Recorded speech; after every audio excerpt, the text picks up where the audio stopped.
Hello friends, Ashoka इसमें आपका स्वागत है। Friends, UPSC prelims PYQ practice series में हम पिछले 48 वर्षों के पीवाईक्यूज की प्रैक्टिस करेंगे, जिसमें हम 1989 से लेकर के 1979 से लेकर के वर्तमान समय तक अर्थात 2026 तक के पीवाईक्यूज की एक पीवाईक्यूज की प्रैक्टिस करेंगे। हम कोई भी पीवाईक्यू छोड़ेंगे नहीं दोस्तों। आप लोग विश्वास बना कर के रखना कि आपके साथ किसी प्रकार का कोई छलावा नहीं किया जाएगा। जो भी यूट्यूब में आप मटेरियल दिया जा रहा है वो बिल्कुल कंटेंट एक नंबर का दिया जाएगा। ठीक है दोस्तों, तो किसी प्रकार की कोई दुविधा मत रखना। ठीक है, तो चलते हैं हम 1979 के हमने सारे पार्ट करा लिए थे, अर्थात 1979 का पीवाईक्यू सारे कंप्लीट हो चुके हैं। अब हम वर्ष 1980 में आ गए, अर्थात 1980 में आ गए, जिसका एक पार्ट हमने समाप्त कर लिया है। ये दूसरा पार्ट है। ठीक है, तो दूसरे पार्ट की पीवाईक्यूज की हम प्रैक्टिस करेंगे।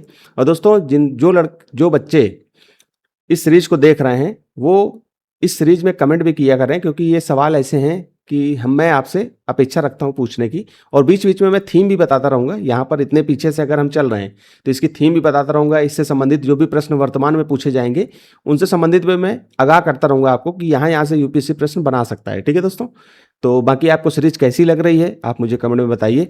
कि अगर आपको अच्छी लग रही है तो ये सीरीज हम आगे कंटिन्यू करेंगे। वैसे तो मैं वैसे भी रुकूंगा नहीं, इस सीरीज को रोकूंगा ना बिल्कुल भी, क्योंकि इससे पहले हमारे पास थोड़ा सा माइक वगैरह की समस्या थी। इस कारण से कुछ क्लासेज वगैरह बीच बीच में बंद हो जाती थी, और मैं भी जो है पिछले साल जो है करंट मेंटरशिप प्रोग्राम में बहुत ज़्यादा व्यस्त था, तो इस चक्कर में भी बहुत सारी क्लासेज हम लोग नहीं ले पा रहे थे। लेकिन अब बिल्कुल भी कंटेंट आपको लगातार मिलेगा, बिल्कुल भी कोई परेशानी नहीं होगी। तो चलते हैं हम सीधे प्रश्नों को देखते हैं। ठीक है, तो देखिए 51 नंबर प्रश्न है। ठीक है, आपको जो बच्चे आज नए आए हैं वो देख रहे होंगे, तो इसमें 1 नंबर से लेकर के 20 नंबर तक 1980 के पेपर में 1 नंबर से लेकर 20 नंबर तक मैथ और रीजनिंग के सवाल थे। मैथ और रीजनिंग के सवाल थे। ठीक है, 21 नंबर से हमने कल पार्ट 1 में लेकर के 21 से 50 तक हमने पूरा एक करा दिया था। 30 क्वेश्चन करा दिए थे उसमें। अब ये 51 नंबर प्रश्न यहाँ से स्टार्ट है। हम 51 से 75 तक के प्रश्न यहाँ पर करेंगे। अर्थात हमने पहले भी बोला था आपको कि 25-25 क्वेश्चन हम प्रैक्टिस कराएंगे। ठीक है, जिससे क्या हो कि अभी हम मेंस पर भी फोकस हमको रहना है, क्योंकि अभी हमारे पास समय है तो हम मेंस की भी तैयारी करेंगे। तो प्रीलिम्स में बहुत ज़्यादा नहीं जा करके घुसना है। उतनी तैयारी करनी है प्रीलिम्स की जितनी अभी ज़रूरत है हमें, लेकिन छोड़ना नहीं है। क्योंकि आपने देखा ही है 2023 का पेपर आपने देखा होगा, 2026 का पेपर देख रहे हो, तो यूपीएससी अपने पेपर को जो है ट्रेंड को चेंज कर रहा है।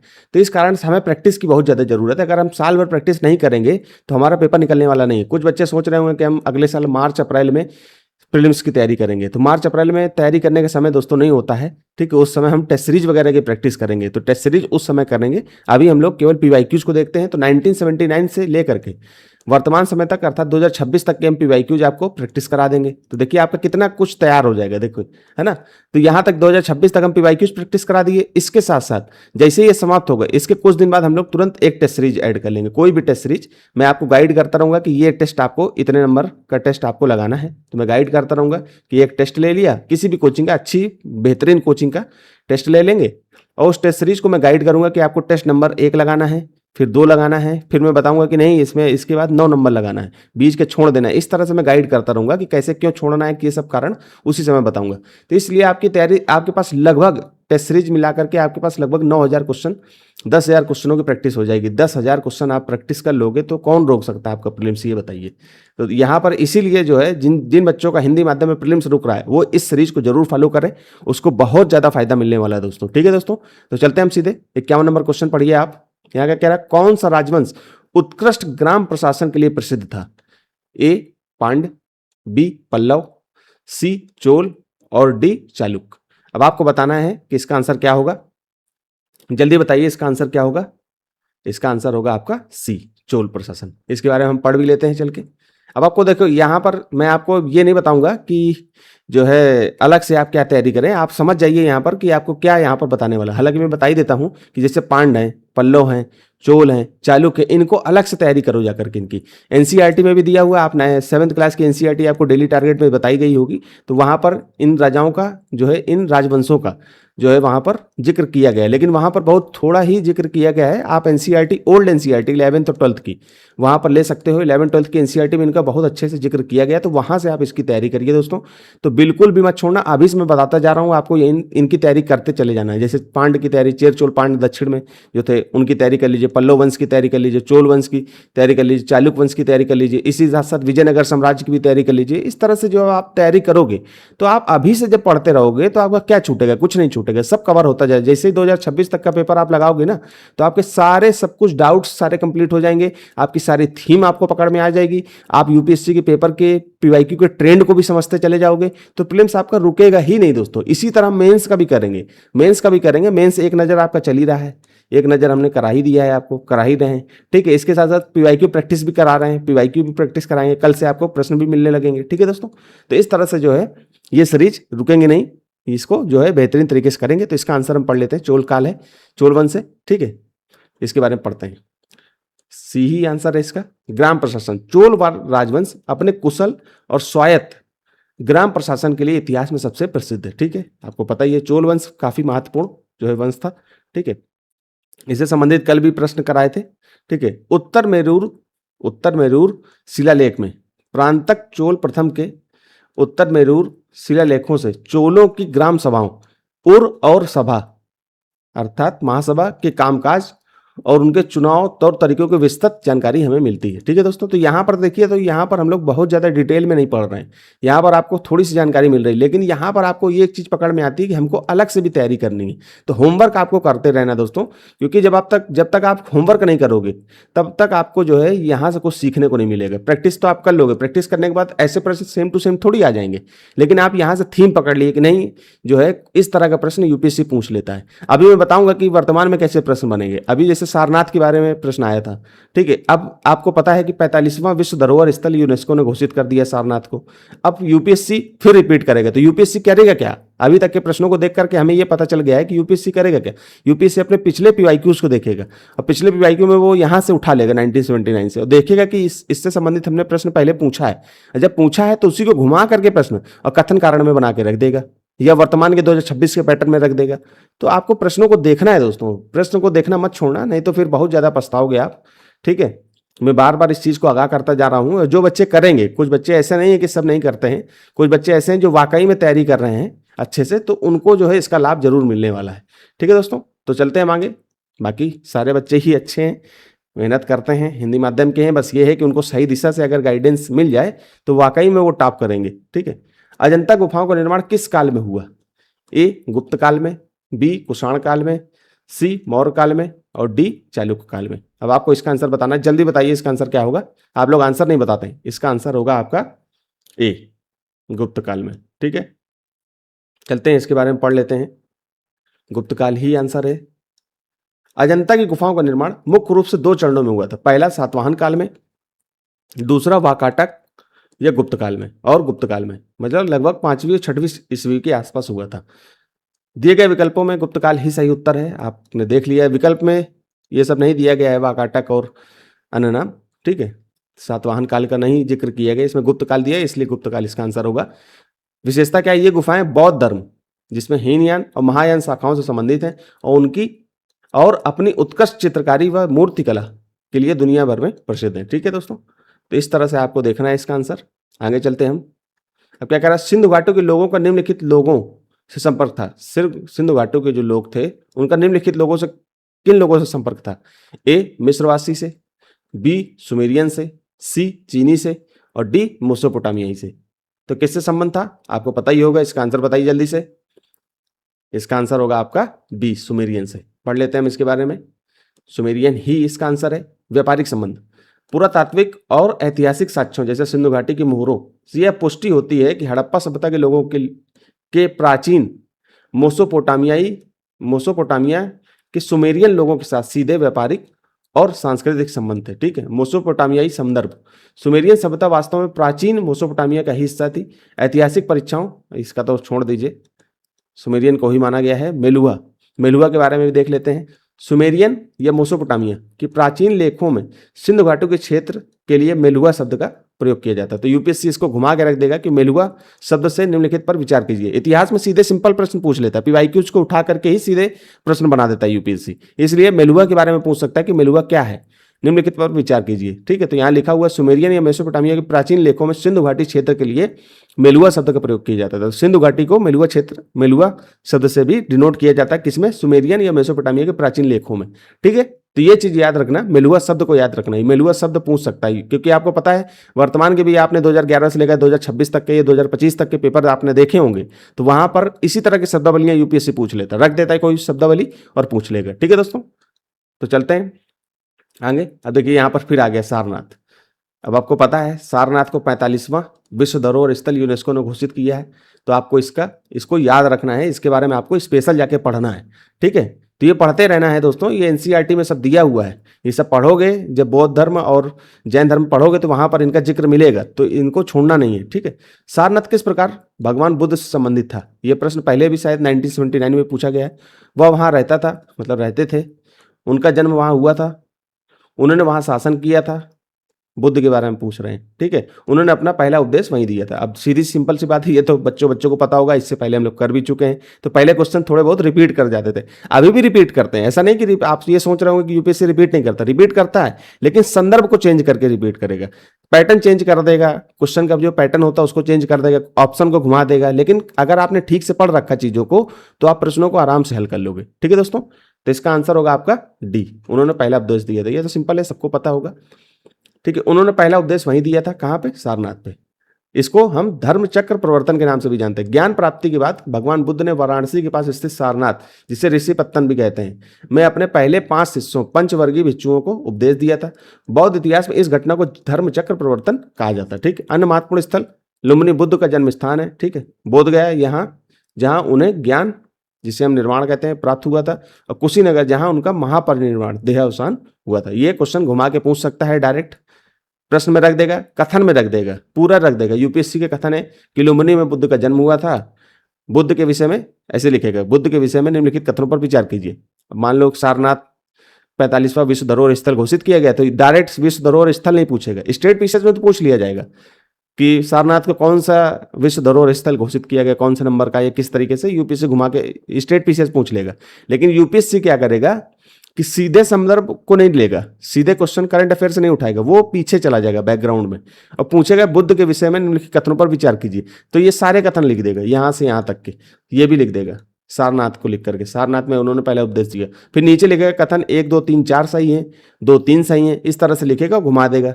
तो इसलिए जो है यूपीएससी के प्रश्नों को थोड़ा सा आप लोग थोड़ा अच्छे से पढ़ोगे तो क्वेश्चन आपके होने लगेंगे। ठीक है, शुरुआत में घबराना नहीं है, परेशान नहीं होना है। प्रश्न आपको लगेगा कि नहीं बाउंसर हो रहे हैं, ये वाले नहीं, ये वाले तो सबको आ रहे होंगे, फैक्चुअल है, डायरेक्ट प्रश्न है। लेकिन जब आप 2011 के बाद के पेपर देखोगे तो बाउंसर लगेंगे, लेकिन आप घबराओगे नहीं, उन विषयों की तैयारी अच्छे से करोगे तो प्रश्न आपके होने लगेंगे। ठीक है, अब क्या कह रहा है, लोथल किस सभ्यता के उत्खनन स्थल के रूप में जाना जाता है? ए सिंधु घाटी सभ्यता के, बी सुमेरियन के, सी मेसोपोटामियाई के, डी वैदिक आर्य। ये तो बच्चों जो है सवाल है, आपसे पूछ लिया गया, आपको पता ही होगा इसका आंसर, तो इसका आंसर ए है। पढ़ लेते हैं हम इसके बारे में भी। सिंधु घाटी सभ्यता, ये तो बच्चों जैसा, लेकिन और जानकारी इसके यहाँ पर ले लेते हैं। प्रमुख बंदरगाह, लोथल जो है आपका प्रमुख बंदरगाह था। लोथल सिंधु घाटी सभ्यता, हड़प्पा सभ्यता का एक प्रमुख और प्राचीन बंदरगाह था, डॉकयार्ड नगर था। ठीक है, तो ये याद रखना, यूपीएससी या स्टेट पीसीएस सीधे पूछ लेगा, लोथल संबंधित है। ठीक है, पूछा भी गया है, कई बार पूछा गया है। वर्तमान स्थिति, यह स्थल वर्तमान में भारत के गुजरात राज्य के अहमदाबाद जिले में भोगवा नदी के किनारे स्थित है। ठीक है, महत्वपूर्ण खोजें, यहाँ से कृत्रिम गोदीबाड़ा मतलब बंदरगाह, धान मतलब चावल के अवशेष और फारस की मुहरें प्राप्त हुई हैं, जो इसके समृद्ध विदेशी व्यापार को दर्शाती हैं। तो ये महत्वपूर्ण चीजें हैं, ये याद रखना दोस्तों।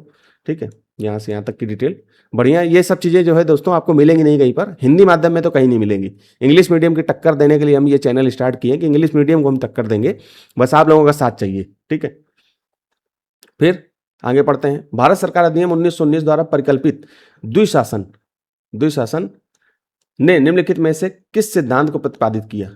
ठीक है, ए बंगाल में दोहरी शासन प्रणाली को, बी पिछड़े वर्गों को मतदान का अधिकार था, कुछ विषय प्रांतीय मंत्रालयों को हस्तांतरित कर दिए गए और शेष कार्यकारी परिषद के पास ही रहे, डी हिंदू और मुसलमान अलग अलग मतदान कर सकते थे। तो इसका आंसर बताइए क्या होगा? ये क्वेश्चन फिर से आप पॉज करके एक बार पढ़ सकते हो, इसका आंसर बताना है आपको। इसका आंसर होगा आपका सी, कुछ विषय प्रांतीय मंत्रालयों को, ठीक है, मतलब प्रांतों को हस्तांतरित कर दिए गए और शेष कार्यकारी परिषद के लिए पास ही रहे। द्विशासन का मतलब वही हुआ, द्वैध शासन। ठीक है, ये सब चीजें आपको पता होना चाहिए। आगे चलते हैं हम। क्वेश्चन इसके बारे में पढ़ लेते हैं हम। कुछ विषय प्रांतीय मंत्रालय को हस्तांतरित कर दिए गए शेष कार्यकारी परिषद के लिए। द्विशासन डायरकी के बारे में पढ़ते हैं। भारत सरकार नियम 1919, जिसको हम मॉन्टेग्यू चेम्सफोर्ड सुधार भी बोलते हैं, द्वारा प्रांतों में द्विशासन प्रणाली लागू की गई। विषयों का विभाजन, इसके तहत प्रांतीय विषयों को दो भागों में बांट दिए गए, एक हस्तांतरित और दूसरा आरक्षित। प्रशासनिक व्यवस्था, हस्तांतरित विषयों का प्रशासन गवर्नर भारतीय मंत्रियों अर्थात प्रांतीय मंत्रालयों की सलाह पर करता था, जबकि आरक्षित विषयों का शासन गवर्नर प्रशासन कौन करता था? गवर्नर अपनी कार्यकारी परिषद के माध्यम से बिना मंत्रियों के हस्तक्षेप के करता था। तो ये याद रखना, ये पूछ चुका है दोस्तों, ये हाल के कुछ वर्षों में पूछा गया प्रश्न है। तो यहां से जो इसके डिस्कशन है, यहां से सवाल बन सकते हैं, इसलिए इसको छोड़ना नहीं है दोस्तों, बढ़िया से तैयारी करनी है। ठीक है। निम्नलिखित में से कौन सा गांधार कला शैली से संबंधित नहीं है? ये याद रखना, नहीं है। ए एलोरा, बी, ये देखिए थोड़ा सा हो जाता कभी कभी गलती, इसको छोड़ देना, सी खजुराव और डी एलिफेंटा। कई बार क्या होता है ना कि ये जो इंग्लिश से हिंदी ट्रांसलेट करते हैं हम, तो कई बार कुछ ऑप्शन इधर उधर हो जाते हैं। तो इधर उधर होने के चक्कर में क्या होता है कि वो फॉन्ट कई बार गलत लिखा होता है, इंग्लिश में भी गलत लिखा है, हिंदी में गलत नहीं लिखा है, इंग्लिश में गलत लिखा है। तो ट्रांसलेट करते समय हिंदी में ही भी वो चीज़ गलत होकर आ जाती है। तो इसको इग्नोर करना। जहां पर भी आपको लगेगा कि नहीं इस ऑप्शन को अलग से मुझे पढ़ाना चाहिए, तो मैं उसके लिए दूसरे दिन क्लास लेकर के आ जाऊंगा, ये दूसरे दिन ही उसको हम शामिल कर लेंगे। बाकी इन्हीं तीनों में से एक आंसर है, ए सी डी में से आंसर आपको बताना है। इसका आंसर क्या होगा, जल्दी बताइए। निम्नलिखित में से कौन सा गंधार कला शैली से संबंधित नहीं है? तो खजुराहो इससे संबंधित नहीं है। ठीक है, इसके बारे में हम लोग पढ़ लेते हैं। खजुराहो इसका आंसर है। कला शैली, यह प्रश्न ऐतिहासिक रूप से सिविल सेवा परीक्षा 1980 में पूछा गया था। ठीक है, ये तो भाई उसी में लगाया गया, तो उसी में पूछा गया। गंधार कला शैली मुख्य रूप से उत्तर पश्चिम भारत प्राचीन गंधार क्षेत्र में विकसित एक ग्रीको बौद्ध मूर्तिकला शैली थी। ठीक है। खजुराहो शैली, खजुराहो के मंदिर मध्य भारत मध्य प्रदेश में चंदेल शासकों द्वारा नागर शैली के तहत निर्मित किए गए थे, जिनका गंधार कला शैली से संबंध नहीं है। ठीक है, तो यही आंसर था। विकल्प त्रुटि बी में अजंता था। ठीक है, बी में समय की जगह अजंता था। अजंता घड़ी आती है ना, तो उसी तरह से इन्होंने कुछ कर दिया, ये अजंता है, इन्होंने त्रुटि को भी सही कर दिया है, जो आपके अभ्यास पत्र में मिसप्रिंट होकर समय छप गया है। ठीक है, तो ये हम लोगों ने देखिए, ये ट्रांसलेट करते समय हिंदी में ये भी सुधार कर दिया जाता है। तो इससे इसलिए आपको कहीं पर कोई गलती नहीं मिलेगी, और जहाँ गलती मिलेगी तो वहाँ मैं इसको ठीक कर दूंगा। ठीक है, बाकी आगे चलते हैं हम, आगे बढ़ते हैं क्वेश्चन को। आप कहोगे तो मैं इसको ठीक भी कर दूंगा,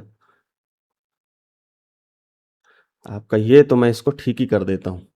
यहां पर अजंता लिख देते हैं।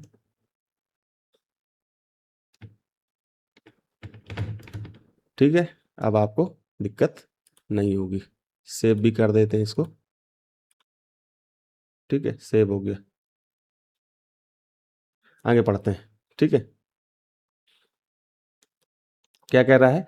अशोक के बाद बौद्ध धर्म के पतन का सबसे महत्वपूर्ण कारक निम्नलिखित में से कौन सा है? राजाओं द्वारा संरक्षण न देना, बी पशु बलि की निंदा, बौद्ध केंद्रों में अनैतिक प्रथाओं का विकास, और डी मध्य मार्ग के प्रति निष्ठा। अब आपको इसका आंसर बताना है, जल्दी बताइए इसका आंसर क्या होगा। राजाओं द्वारा संरक्षण न देना। ठीक है, फिर से पढ़ लीजिए। अशोक के बाद बौद्ध धर्म के पतन का सबसे महत्वपूर्ण कारण क्या कौन सा था? तो राजाओं द्वारा संरक्षण न देना। ठीक है,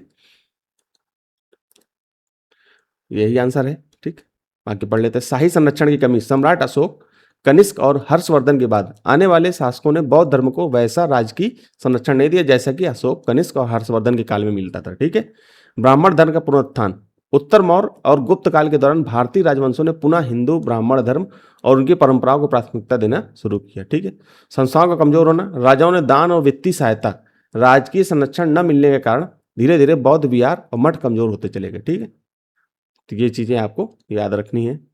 ठीक, ये दोस्तों यहाँ से हटा देता हूँ इसको, ये क्योंकि ये फिर बाद में आप लोगों को भी पीडीएफ मिलेगी, इस कारण से आपको दिक्कत होगी।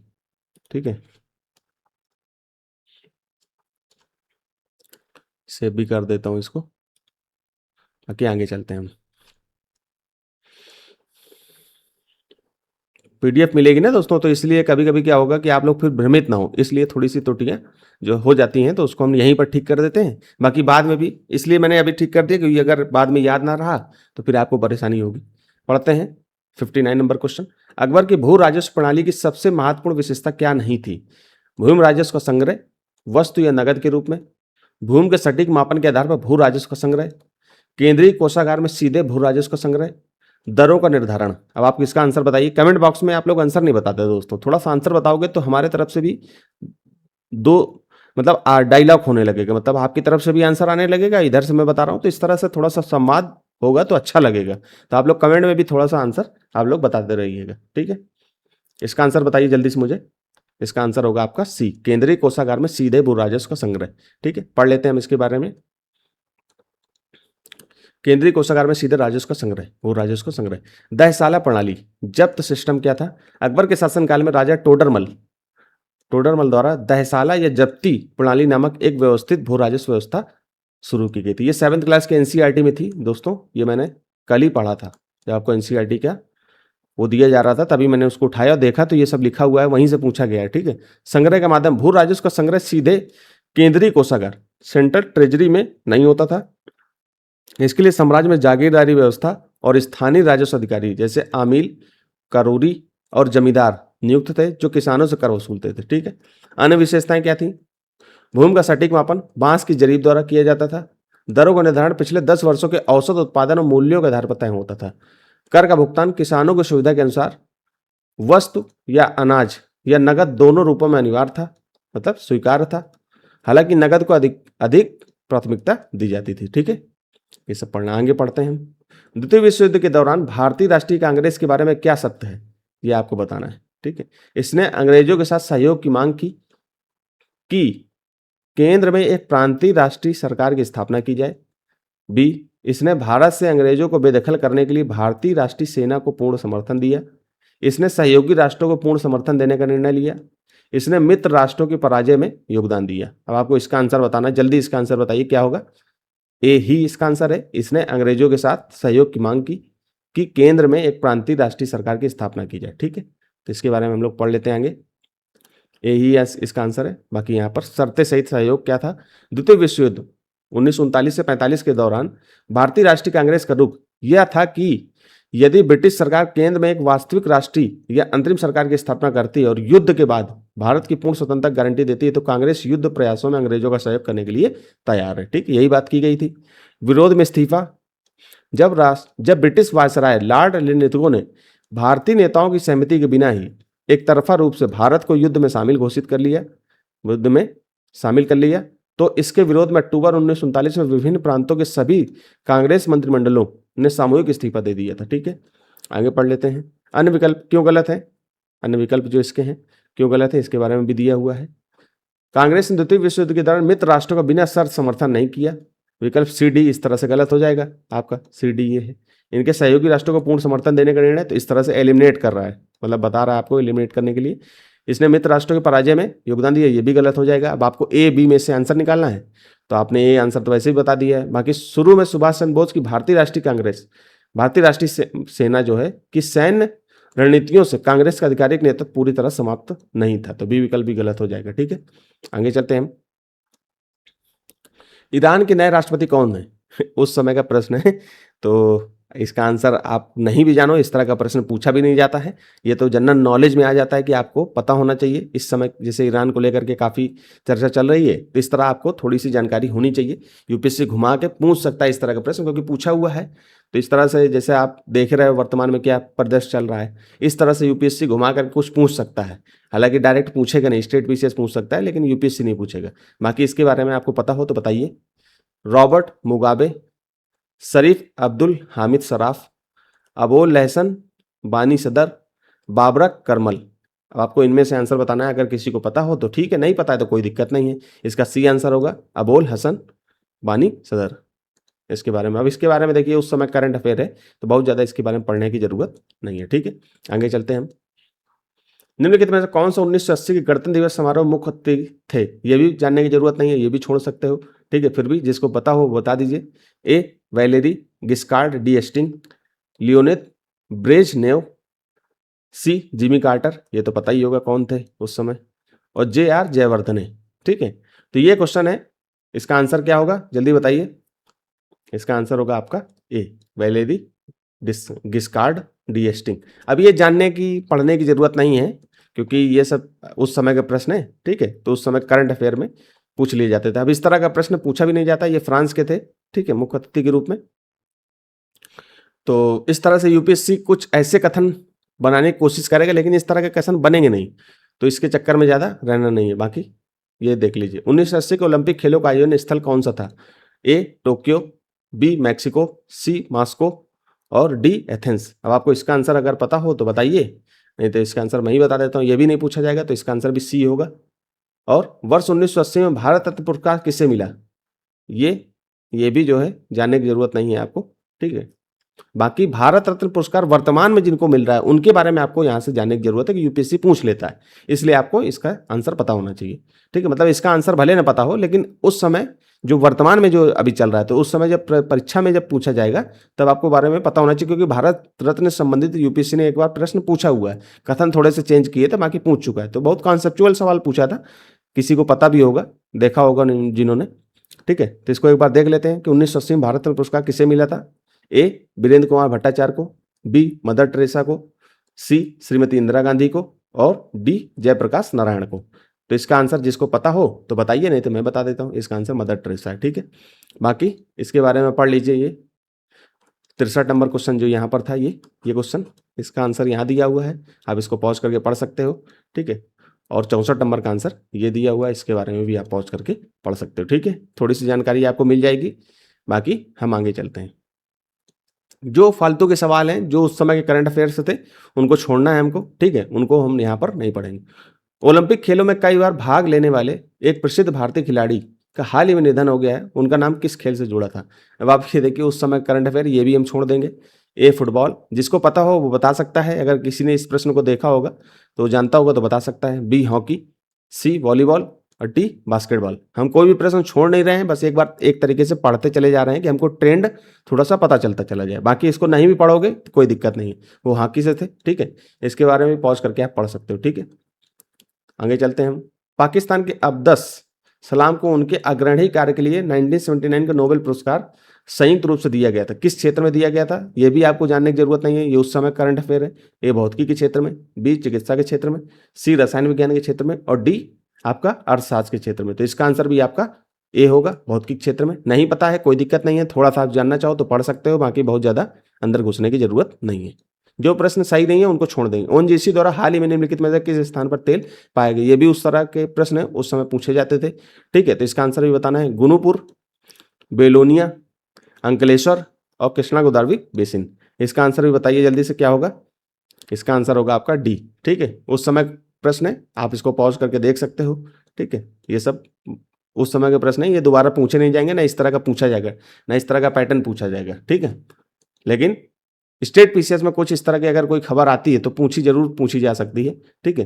फरवरी 1980 में कलकत्ता में पाकिस्तान के खिलाफ खेले गए आखिरी क्रिकेट टेस्ट मैच में भारत के कप्तान कौन थे? ठीक है, ये उस समय के प्रश्न है, ये भी अब नहीं पूछे जाएंगे। लेकिन ये है कि स्पोर्ट्स से प्रश्न पूछे जा रहे हैं, तो यहाँ से आपको एक चीज पकड़ में आ जानी चाहिए कि स्पोर्ट्स से प्रश्न बन रहे हैं। बस ये है कि डायरेक्ट इस तरह के नहीं बन रहे हैं, प्रश्न घुमाकर बन रहे हैं। तो आपको आज के वर्तमान परिदृश्य में प्रश्न को देखना है। बस यहाँ से एक चीज सीखने को मिल रही है कि स्पोर्ट्स भी यूपीएससी पूछ लेता कभी कभी, ठीक है। तो स्पोर्ट्स की चीजें इस समय देखिए खूब पूछी जाती थी, ठीक है। अब उस तरह के प्रश्न नहीं बन रहे हैं, लेकिन यह है कि स्पोर्ट्स से संबंधित प्रश्न आते हैं, ठीक है। तो इतना याद रखना। बाकी इसका आंसर बताइए। ए सुनील गावस्कर, बी विश्वनाथ, सी कपिल देव और डी वेंकट राघवन। अब इसका आंसर आपको बताना है, इसका आंसर क्या होगा? इसका आंसर होगा आपका विश्वनाथ, ठीक है। इसको भी पॉज करके आप पढ़ लेना, ठीक है। इसके बारे में भी आपको जानकारी मिल जाएगी। आगे चलते हैं हम।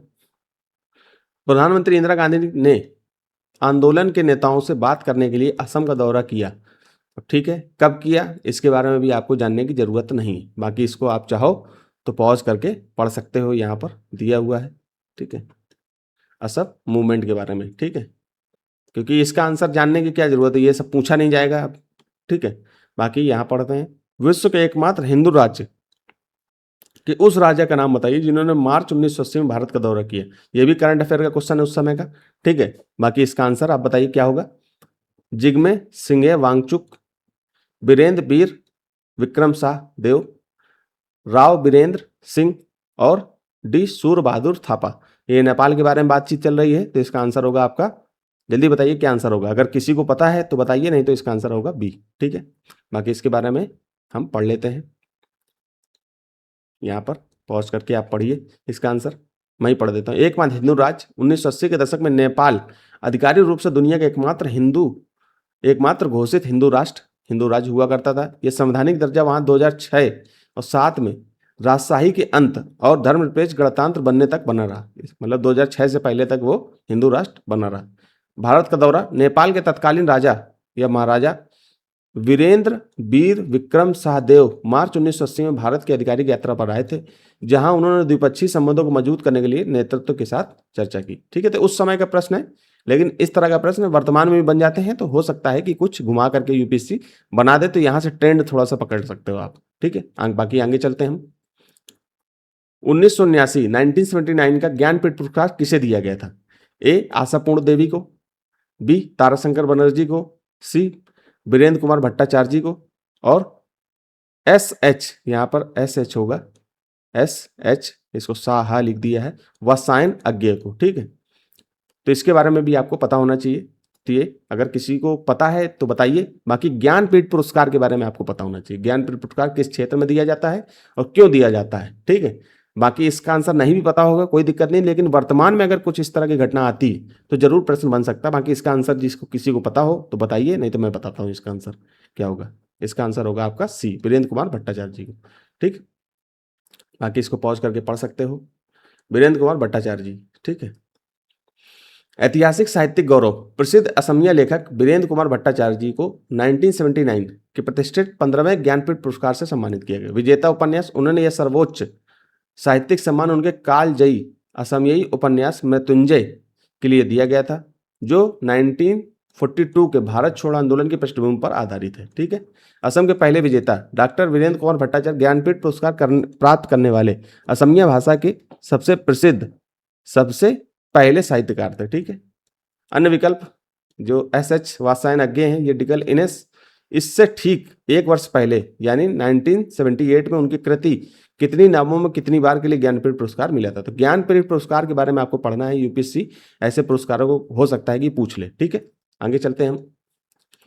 नवंबर 1979 में कुछ ईरानी प्रदर्शनकारियों ने तेहरान में स्थित अमेरिकी संस्कृति केंद्र अमेरिकी दूतावास पर कब्जा कर लिया और 50 से अधिक अमेरिकियों को बंधक बना लिया। इसका कारण क्या था? अब उस समय करंट अफेयर है, ये भी नहीं जानोगे तो कोई दिक्कत नहीं है, लेकिन फिर भी मेरा दायित्व पढ़ना, मैं पढ़ूंगा। अगर आपको पता है इसका आंसर तो आप बताइए, नहीं पता है तो कोई दिक्कत नहीं है, आपसे अपेक्षा नहीं करी जाएगी। ठीक है, ए, यह अमेरिका को बीमार पूर्व शाह को प्रत्यर्पित करने के लिए मजबूर करने के उद्देश्य से किया गया था, जिनका उस समय न्यूयॉर्क में इलाज चल रहा था। ठीक है, बी, अमेरिका ने ईरान से उनके निर्धारित मूल्य पर कच्चा तेल खरीदने से इनकार कर दिया। सी, अमेरिका के आयतुल्ला रूहुल्ला खोमैनी को ईरान के धार्मिक नेता के रूप में मान्यता नहीं दी। डी, अमेरिका ने ईरान पर आक्रमण करने की योजना बनाई थी। अब इसका आंसर आपको पता है तो बताइए, नहीं तो मैं इसका आंसर बताता हूं। इसका आंसर रहेगा ए। ठीक है, बाकी इसके बारे में पढ़ लेते हैं हम। यह अमेरिका को बीमार पूर्व शाह को प्रत्यर्पित करने के लिए मजबूर करने के उद्देश्य से किया गया था, जिनका उस समय न्यूयॉर्क में इलाज चल रहा था। ठीक है, ईरान बंधक संकट, 4 नवंबर 1979 को ईरानी छात्रों और प्रदर्शनकारियों के एक उग्र समूह ने तेहरान में अमेरिकी दूतावास पर धावा बोलकर उसे अपने कब्जे में ले लिया था। अब देखिए वर्तमान में भी इस तरह की घटना चल रही हैं, मतलब सेम ऐसी नहीं है, लेकिन वहां पर भी हलचल चल रही है, तो आप देख रहे होंगे। तो यूपीएससी इस तरह का प्रश्न इस सेम टू सेम तो नहीं बनाएगा, लेकिन कुछ कथन इधर उधर करके जरूर पूछ सकता है। ठीक है, लोकेशन बेस पूछ सकता है, वहां की लोकेशन पूछ लेगा। तो इसी बहाने आप ईरान का लोकेशन देखिए, हार्मुज जलसंधि को भी देख सकते हो। ठीक है, तो इस तरह से जाकर के आपको थोड़ा सा उस पर देखना है। शाह का प्रत्यर्पण, इस संकट का मुख्य कारण यह था कि अमेरिका ने ईरान के आपदस्थ राजा शाह मोहम्मद रजा पहलवी को कैंसर के इलाज के लिए न्यूयॉर्क आने की अनुमति दी थी। ईरानी क्रांतिकारी मांग रहे थे कि शाह को मुकदमे का सामना करने के लिए ईरान वापस भेजा जाए। ठीक है, लंबा करें तो यह वैश्विक इतिहास के सबसे लंबे बंधक संकटों में से एक था, जिसमें 52 अमेरिकी राजनयिकों और नागरिकों को 444 दिनों तक बंधक बनाकर रखा गया था। यह संकट जनवरी 1981 में जाकर समाप्त हुआ। तो ये खैर जानने की जरूरत नहीं है आपको। ठीक है, ये सब पढ़ दिया इसलिए क्योंकि हम पढ़ा रहे हैं तो हमें पढ़ना पड़ेगा। बाकी यहाँ पढ़ते हैं, महासभा के सत्र के दौरान संयुक्त राष्ट्र सुरक्षा परिषद का विस्तार करने के लिए एक गंभीर और व्यापक रूप से समर्थित प्रस्ताव रखा गया है। निम्नलिखित में से किस देश ने उपरोक्त प्रस्ताव के विरुद्ध मतदान किया? उस समय का करंट है। देखिए करंट के सवाल खूब पूछे जा रहे हैं, इसलिए आपको करंट पे फोकस रहना है। यूपीएससी आज भी करंट को महत्व देता है, उस समय भी महत्व देता था। उस समय बस पैटर्न यूपीएससी के प्रश्नों को पूछने का पैटर्न सीधा सीधा था, डायरेक्ट पूछ लेता था। अब डायरेक्ट नहीं पूछता है, अब कई सारे कथन घुमा घुमा करके लिखता है, रखता है। ठीक है, तो यूपीएससी इस तरह के प्रश्न तो सेम टू सेम नहीं बनाएगा, लेकिन करंट पे तो फोकस रहता ही है, तो आपको इसका ध्यान रखना। अगर इसका प्रश्न पता हो तो ठीक है, नहीं पता है तो कोई दिक्कत नहीं है। इसका वैसे आंसर बताइए। ए चीन, बी जापान, सी भारत और डी सोवियत संघ। तो यहाँ पर किसने मतदान नहीं किया था? ठीक है, यहाँ प्रश्न मैं फिर से एक बार पढ़ लेता हूँ। महासभा के सत्र के दौरान संयुक्त राष्ट्र सुरक्षा परिषद का विस्तार करने के लिए गंभीर और व्यापक रूप से संयुक्त राष्ट्र सुरक्षा परिषद का विस्तार कर रहे हैं, ठीक है, तो उसके लिए गंभीर और व्यापक रूप से समर्थित प्रस्ताव रखा गया। निम्नलिखित में से किस देश ने उसके विरुद्ध मतदान किया? मतलब इन देशों में से किसने इसके विरुद्ध मतदान किया था? तो किसने किया था? इसका आंसर बताइए आप। इसका आंसर क्या होगा? इसका आंसर होगा डी, सोवियत संघ ने किया था। ठीक है, उस समय सोवियत संघ था। ठीक है, बाकी इसके बारे में आप पॉज करके पढ़ सकते हो, नहीं भी पढ़ोगे तो कोई दिक्कत नहीं है। भारत में चुनावों संबंधी सभी जिम्मेदारियां किसे सौंपी गई हैं? ए राष्ट्रपति को, बी प्रधानमंत्री को, सी मुख्य न्यायाधीश को और डी आपके मुख्य चुनाव आयुक्त को। तो ये सिंपल सवाल है, इसके बारे में तो आपको पता ही होना चाहिए। ये कौन संभालता है? ये तो कॉमन सेंस का है, डी ही इसका आंसर होगा, मुख्य चुनाव आयुक्त। बाकी इसके बारे में पढ़ लेते हैं, डी आंसर है। संवैधानिक प्रावधान, भारतीय संविधान के अनुच्छेद 324 के तहत भारत के संसद, लोकसभा, राज्यसभा, राज्य विधानसभाओं, राष्ट्रपति, उपराष्ट्रपति के पदों के चुनाव के अधीक्षण, निर्देशन और नियंत्रण की जिम्मेदारी चुनाव आयोग को दी गई है, जिसका नेतृत्व मुख्य चुनाव आयुक्त करते हैं। ठीक है, स्वायत्त संस्था यह एक स्वतंत्र और निष्पक्ष संवैधानिक निकाय है ताकि देश में लोकतांत्रिक प्रक्रिया बिना किसी राजनीतिक हस्तक्षेप के सुचारू रूप से चल सके। ठीक, इसलिए स्वतंत्र स्वायत्त संस्था है। जिम्मेदारियां, मतदाता सूची तैयार करना, इसकी जिम्मेदारियां, इसके कार्य क्या होते हैं? तो जो चुनाव आयोग है उसके कार्य क्या होते हैं? मतदाता सूची तैयार करना, चुनावों की तारीखों की घोषणा करना, आदर्श आचार संहिता लागू करना, मतदान व मतगणना का सफल संचालन करना, इसके प्रमुख कार्य या प्रमुख जिम्मेदारियां होती है। ठीक है, आगे चलते हैं हम। आखिरी प्रश्न है, इसको पढ़ लेते हैं। 1980 के संसदीय चुनाव में किस दल को सबसे अधिक सीटें मिली?